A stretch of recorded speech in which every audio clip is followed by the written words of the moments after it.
Boa noite a todos. 12 de setembro de 2025. Vamos falar um pouco de fé. Vamos falar de fé, mas não apenas aquela fé que o pessoal, não, aquele homem é homem de fé, aquela mulher é mulher de fé. É uma fé que testifica muitas coisas em segredo, no segredo da própria pessoa para com Deus, porque tendo fé nele, você não precisa mostrar para ninguém. O próprio Deus vê, reconhece o que você fez alicerçado nele, para ele poder te dar uma recompensa, poder te dar salvação, coisas que nós não merecemos.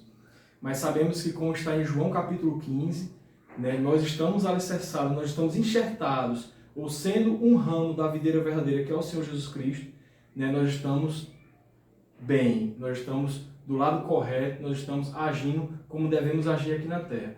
Então, sugestão de leitura, João capítulo 15, mas as outras referências que eu trouxe hoje, em especial, que serão lidas, se o Senhor permitir, estão aqui.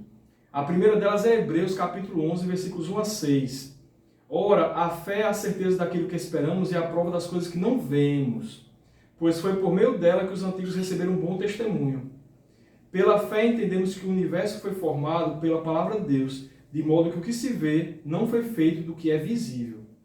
Pela fé, Abel ofereceu a Deus o sacrifício superior ao de Caim. Pela fé, ele foi reconhecido como justo quando Deus aprovou as suas ofertas.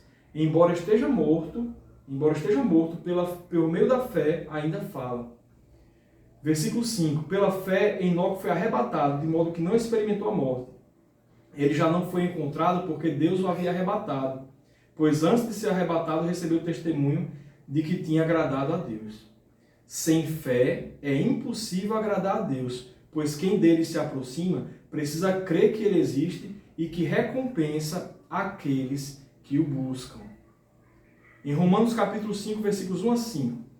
Tendo sido, pois, justificados pela fé, temos paz com Deus por nosso Senhor Jesus Cristo, por meio de quem obtivemos acesso pela fé a esta graça na qual agora estamos firmes e nos gloriamos na esperança da glória de Deus.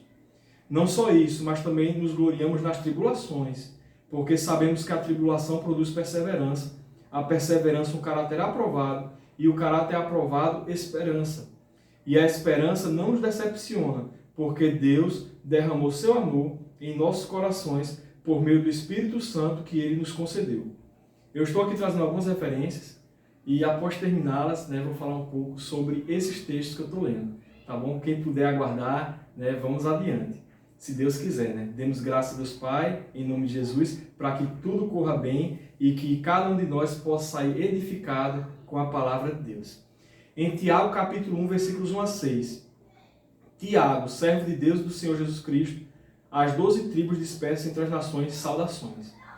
Meus irmãos, considerem motivo de grande alegria o fato de passarem por diversas provações, pois vocês sabem que a prova da sua fé produz perseverança, e a perseverança deve ter ação completa, a fim de que vocês sejam maduros e íntegros, sem lhes faltar coisa alguma.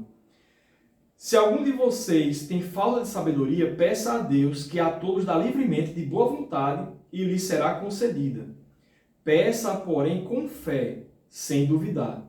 Pois aquele que duvida é semelhante à onda do mar, levada e agitada pelo vento. Em Efésios, capítulo 2, versículos 8 a 10. Pois vocês são salvos pela graça por meio da fé. E isto não vem de vocês, é dom de Deus. Não por obras para que ninguém se glorie, porque somos criação de Deus realizada em Cristo Jesus, para fazermos boas obras, as quais Deus preparou de antemão para que nós as praticássemos.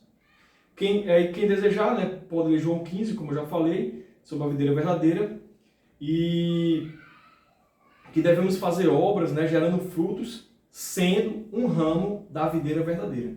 Somos gentios, então um ramo enxertado da videira verdadeira, e que busquemos cada vez mais agradar ao nosso Senhor. Vimos ao longo das leituras anteriores que a fé, ela não é apenas algo que a pessoa tenha que se enaltecer e dizer: nossa, eu tenho fé. Nossa, aquela pessoa é um homem de fé, é uma mulher de fé, é uma pessoa de muita fé. Como eu gostaria de ressaltar, a fé envolve inclusive nossas obras em segredo, alicerçadas em Jesus, porque confiando em Deus, sabemos que dele temos o que pedimos. mas desde que esteja sendo o centro da vontade dele. Então, indo adiante, nós vamos ter 1 Coríntios capítulo 2, versículo 9. Todavia, como está escrito, olho nenhum viu, ouvido nenhum ouviu, mente nenhum imaginou o que Deus preparou para aqueles que o amam. Em 1 Coríntios capítulo 13, versículos 6 e 10 e o versículo 13 também.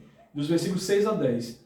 O amor não se alegra com a injustiça, mas se alegra com a verdade. Tudo sofre, tudo crê, tudo espera, tudo suporta.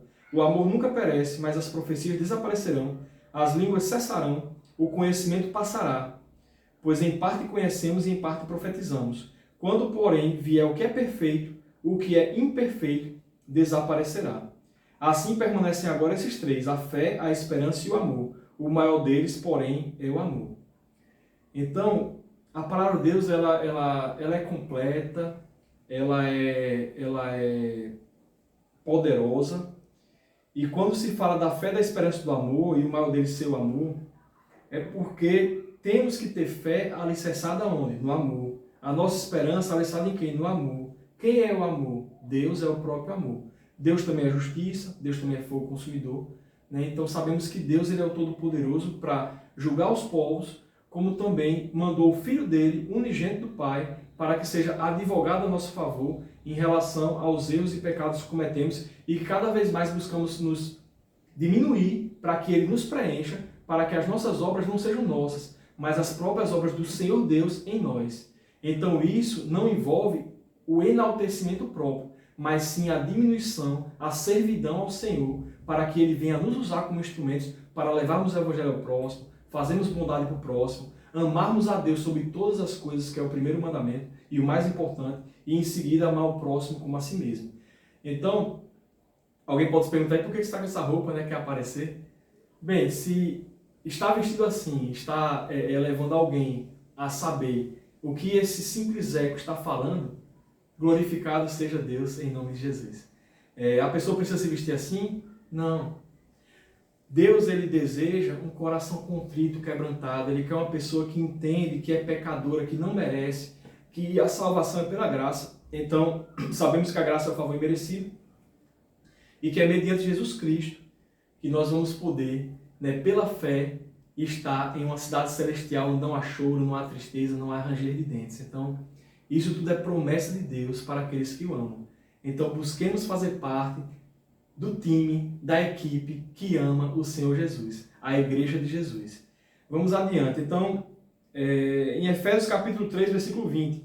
Aquele que é capaz de fazer infinitamente mais do que tudo o que pedimos ou pensamos, de acordo com o seu poder que atua em nós. O poder de Deus atua em nós. Em nós quem?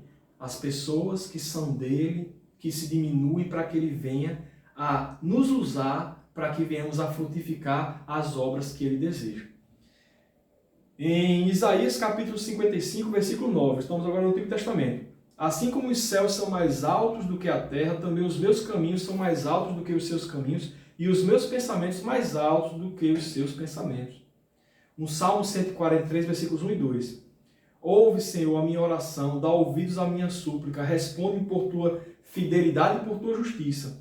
Mas não leves o teu servo a julgamento, pois ninguém é justo diante de ti. O Santo dos Santos, Jesus Cristo, sem pecado, ele veio para morrer em nosso lugar. Então nós temos que ter discernimento, nós temos que entender que somos pecadores sim, que não somos justos, mas que a gente busca ser preenchido por Deus, nos diminuindo, para que ele venha a nos usar, para que venhamos a ser a luz do mundo e sal da terra que ele é. Então que o Santo Espírito dele atue em nós, para que venhamos a fazer as obras que edificam a igreja dele e as obras que o agradam.